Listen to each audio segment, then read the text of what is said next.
What happens when the grimdark future meets humanity's last stand?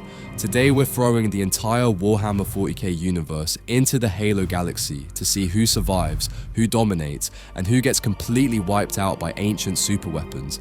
This isn't your typical versus battle because we're not just comparing individual fighters, we're looking at entire civilizations, their technology, their armies, and their chances of surviving in a universe where reality-bending aliens once ruled 3 million worlds. The Halo universe operates on a completely different scale than most sci-fi settings. You've got the modern factions like the UNSC, Covenant, and Flood, but lurking beneath everything are the Forerunners and their creators, the Precursors. These aren't just advanced civilizations, they're reality-warping entities that make even the Emperor of Mankind look primitive by comparison. So when we drop 40k factions into this cosmic horror show, things get interesting fast. Let's start with the faction everyone thinks would dominate. The Space Marines are genetically enhanced super soldiers in power armor, but here's the problem. They're not actually that impressive by Halo standards. A single Spartan like Master Chief has comparable physical capabilities to a Space Marine, and Spartans are mass-produced compared to the Astartes. The UNSC managed to create thousands of Spartans across multiple programs, while Space Marine chapters are limited to around 1,000 warriors each. But the real issue isn't numbers, it's technology.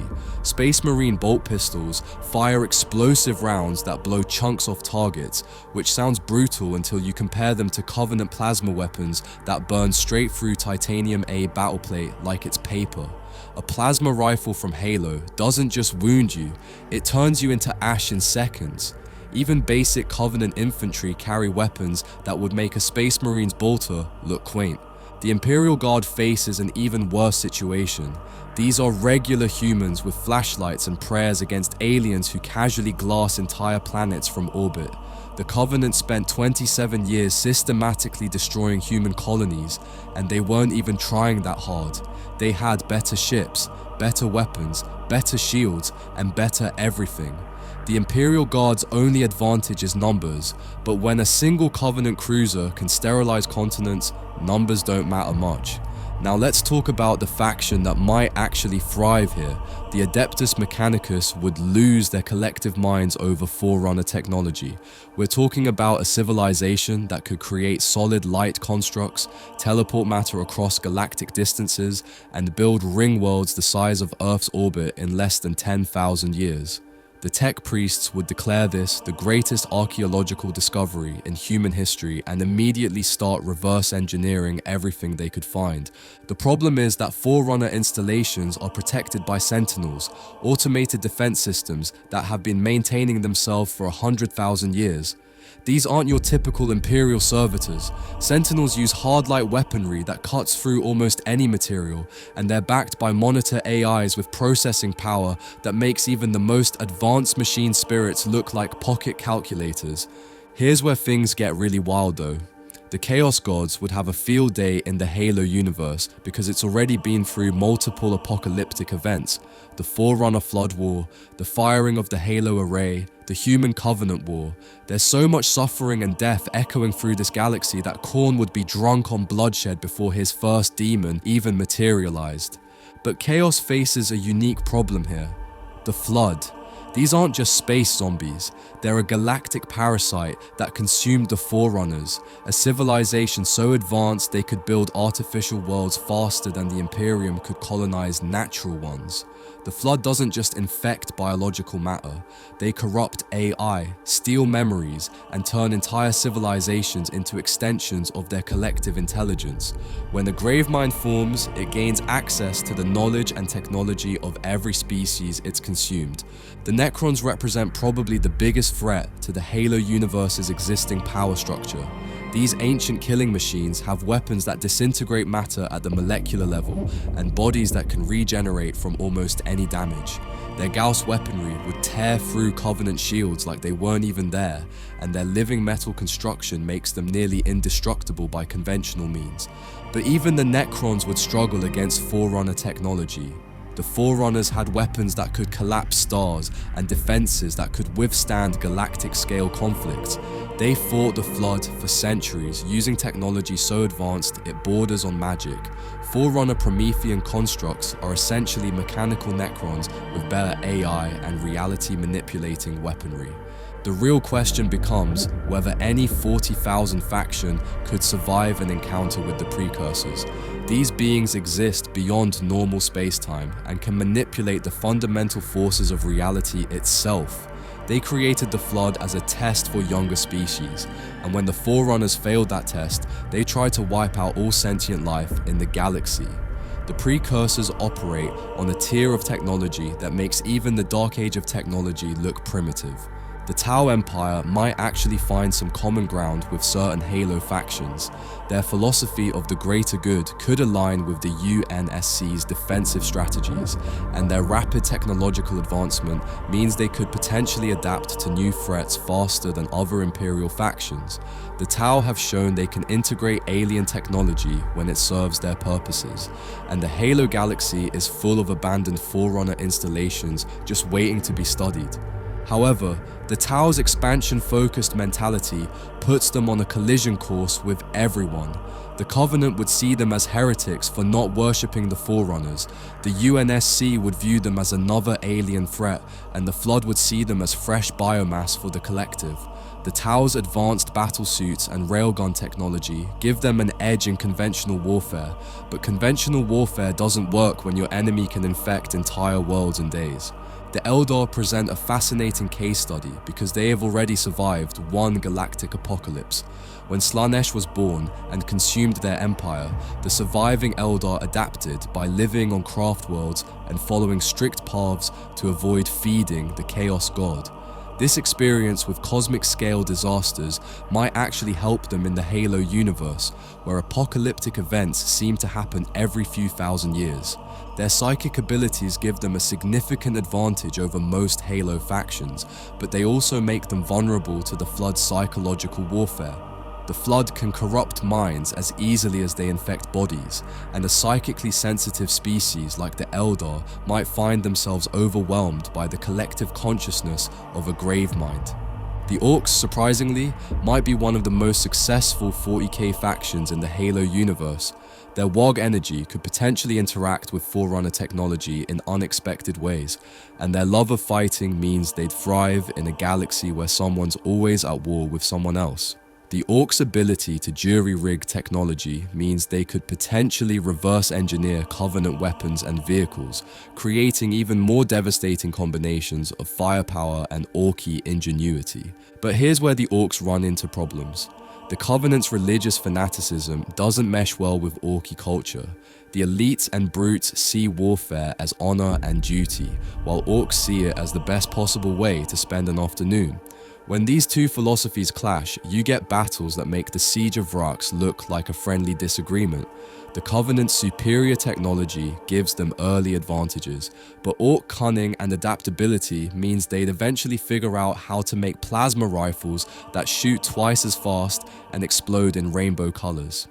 The Imperial Navy faces perhaps the most hopeless situation of any 40,000 faction. Their ships are massive, heavily armored, and equipped with weapons that can crack continents. Unfortunately, they're also slow, cumbersome, and designed for the brutal close-range combat of Imperial warfare.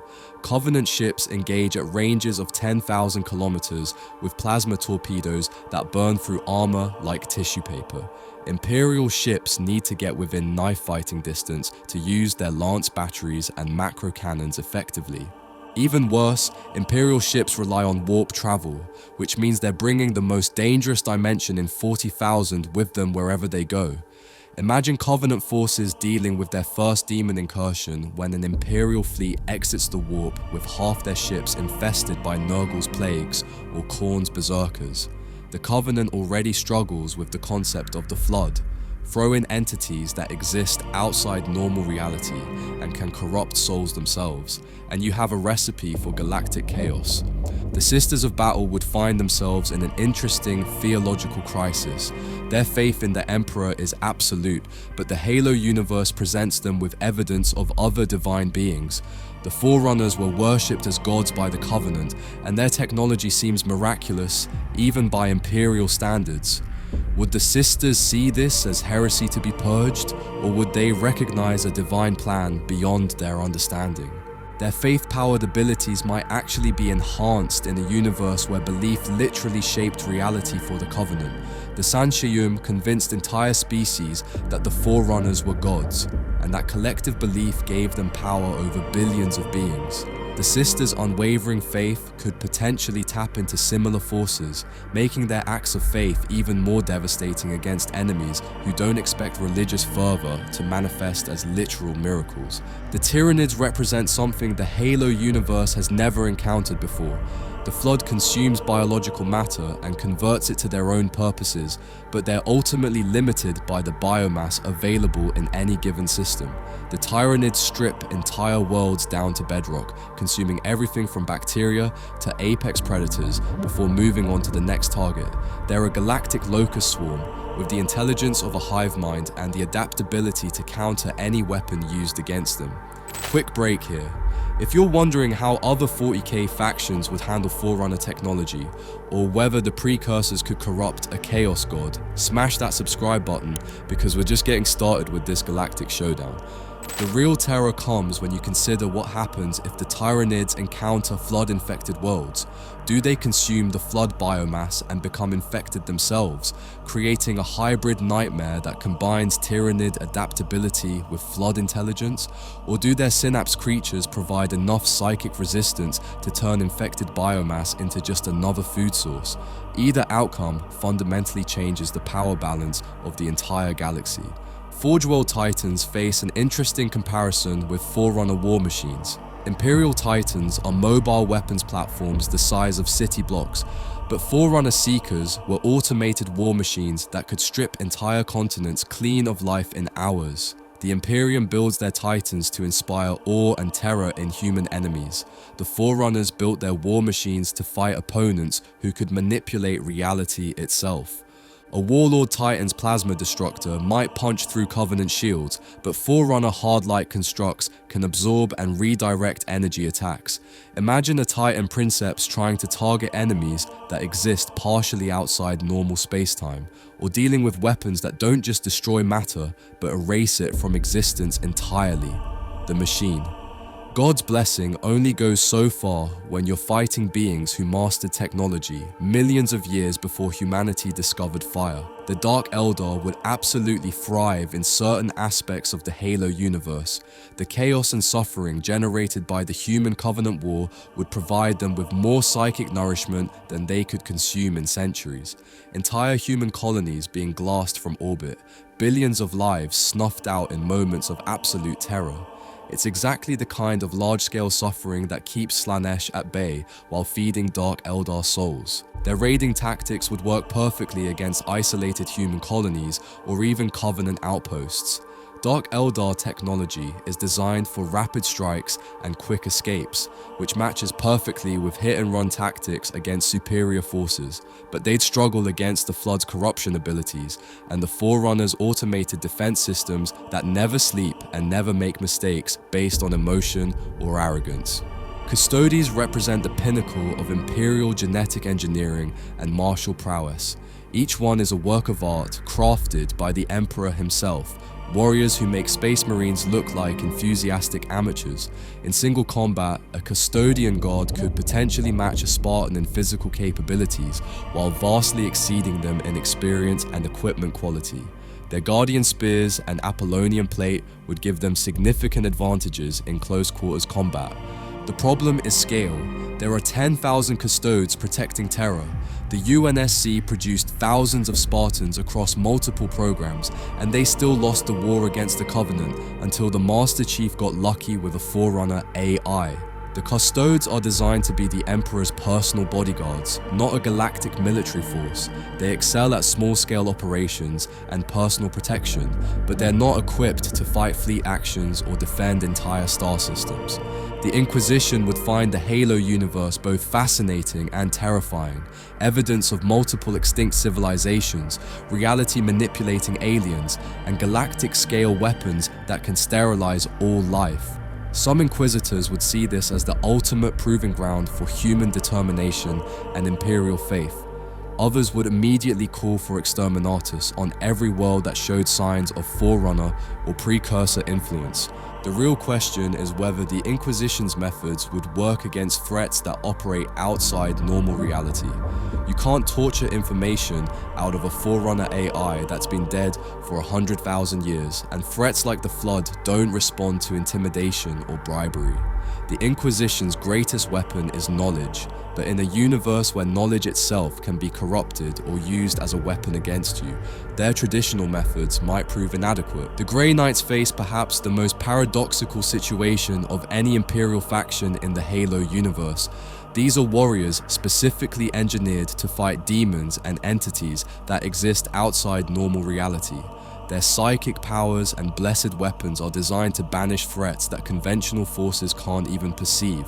In the Halo galaxy, they'd encounter the Precursors, beings that manipulate reality on such a fundamental level that they make Chaos Gods look like street magicians. But here's the twist. The Grey Knight's anti-demon training might actually work against Precursor neural physics. Their minds are conditioned to resist psychic intrusion and reality manipulation.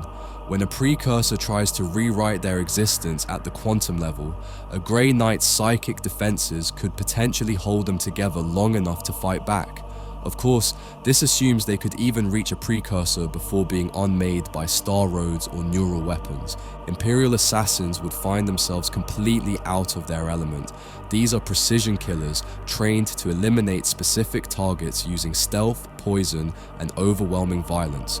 The Vindicare Temple's Exitus rifles can punch through power armor at extreme range. The Culexus Temple's anti-psychic fields can drive psychers insane just by existing near them. The Eversaw Temple creates berserkers that don't stop killing until their stim systems burn out their hearts. None of this matters when your target is a Forerunner monitor that exists partially as hard-like constructs. You can't assassinate an AI that's backed up across multiple installations, and you can't poison something that doesn't have a biological metabolism. The Assassin's greatest strength is their ability to eliminate threats that conventional forces can't handle, but in a universe where your enemies can teleport matter across galactic distances, even the most skilled killer becomes just another casualty. The Death Corps of Krieg would march into the Halo universe with their usual grim determination and promptly discover that their preferred tactics don't work against energy weapons. These are soldiers who specialize in attrition warfare and siege combat. They'll throw millions of lives at a fortified position until it falls, accepting casualties that would break other regiments. Their gas masks and chemical weapons give them advantages in contaminated environments.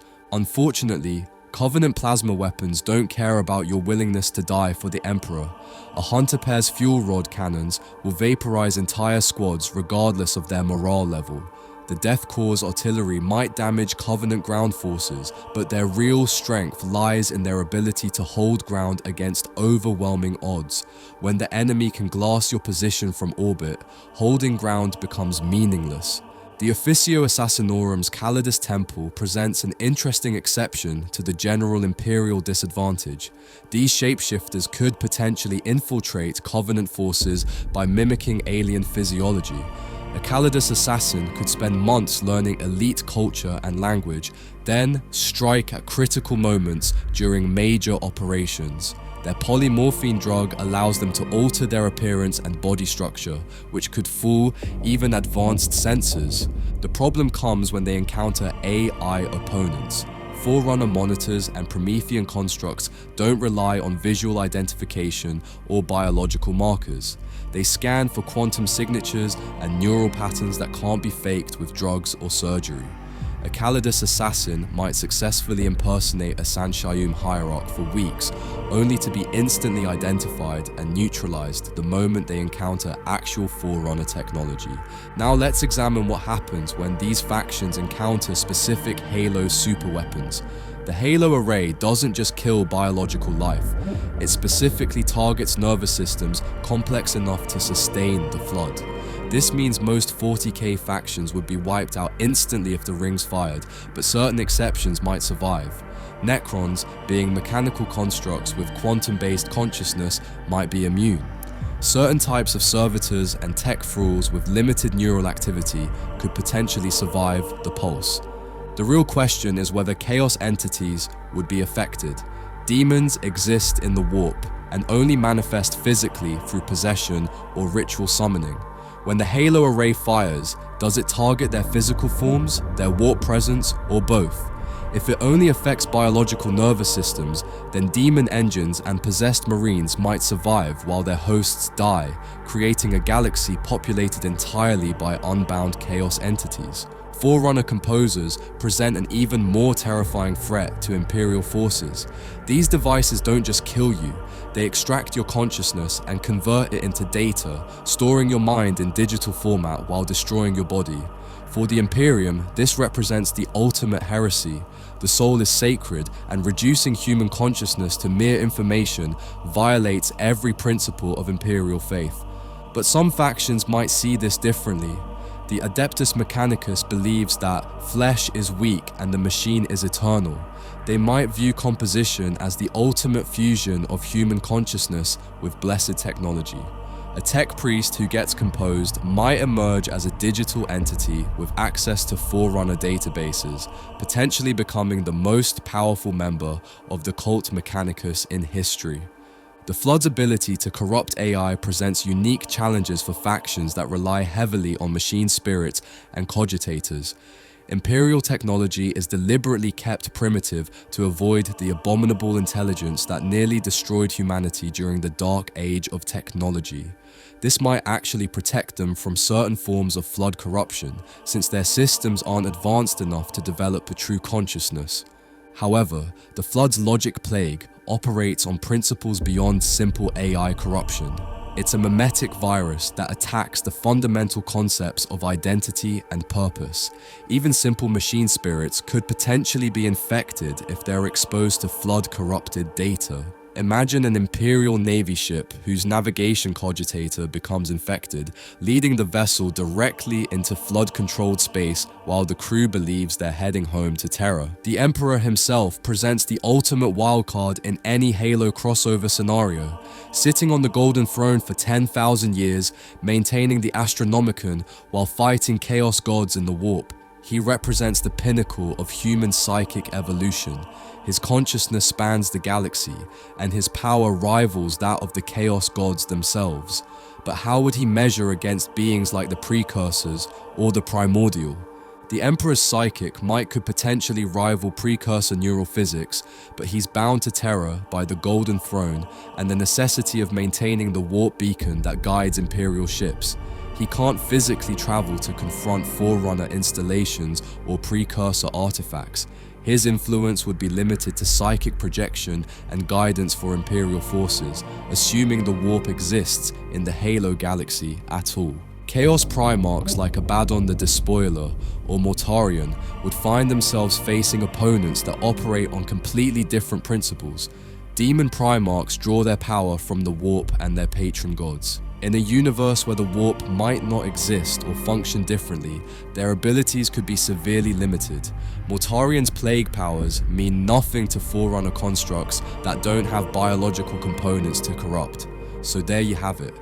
The grimdark future meets humanity's last stand, and most of 40k gets absolutely demolished. The Necrons and Orks might carve out some breathing room. The Adeptus Mechanicus would have the time of their lives studying Forerunner tech before getting vaporized, and chaos would probably make everything worse for everyone involved.